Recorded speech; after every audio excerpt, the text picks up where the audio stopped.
Prime Minister Mark Carney sat down with mayors from across the country last night, including Ottawa Mayor Mark Sutcliffe, to discuss how the federal government can better support municipalities.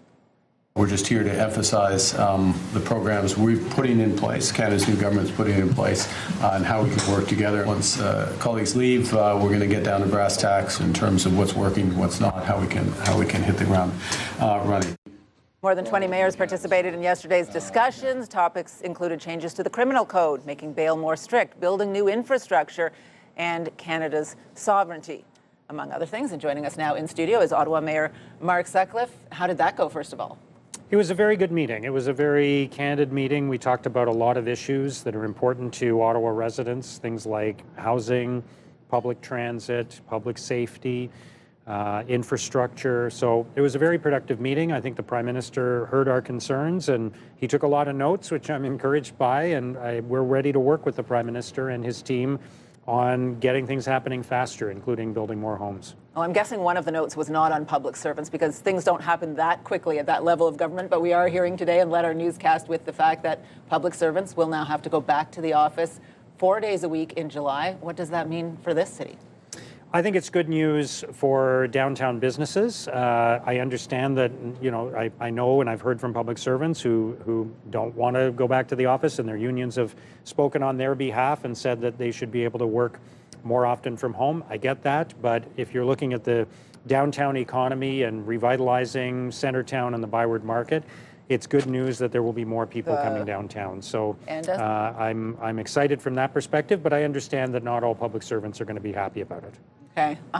Transit funding. When you talk about more public servants coming downtown and the state of our transit system, what are we hearing from the federal government about changing how much money is available? Are you concerned about the funding that we are owed from the federal government? Where are we at? I'm a little bit concerned because it feels like the total amount has changed. But I think what we discussed last night is that what's really important is how much money we're going to get sooner rather than later. So there will be, the funding that was announced previously to start in 2026 was to be spread out over 10 years. So there will be many federal budgets that will happen before the final phase of that funding is delivered to municipalities.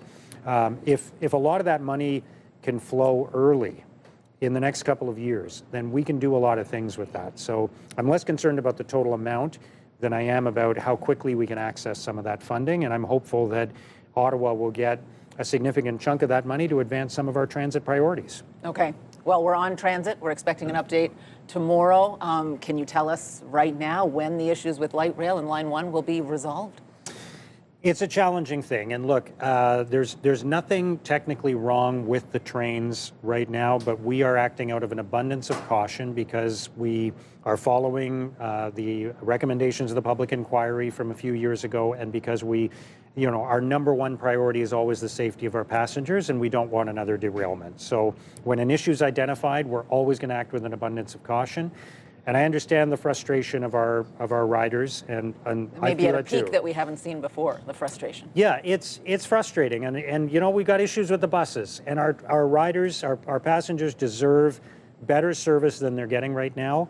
But the team at OC Transpo is doing everything possible to protect their safety, to deal with these issues.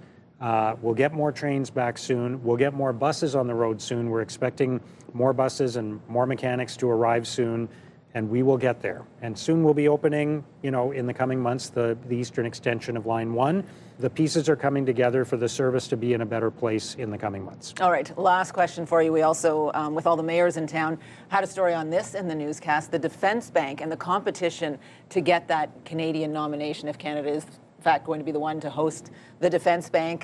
Toronto has the backing of the Premier of Ontario. Montreal has the backing of the Premier of Quebec. Does Ottawa stand a chance in this competition? I think we have a really strong case to make. It'll be a decision of the federal government, and I don't know what factors they will consider. This is kind of a once-in-a-lifetime rare opportunity to host something in our city that could employ 3,000, 3,500 people. In the Toronto scenario or the Montreal scenario, you're choosing one province or the other. With Ottawa-Gatineau, it can be in both Ontario and Quebec. We're the national capital. All the embassies and foreign missions are here.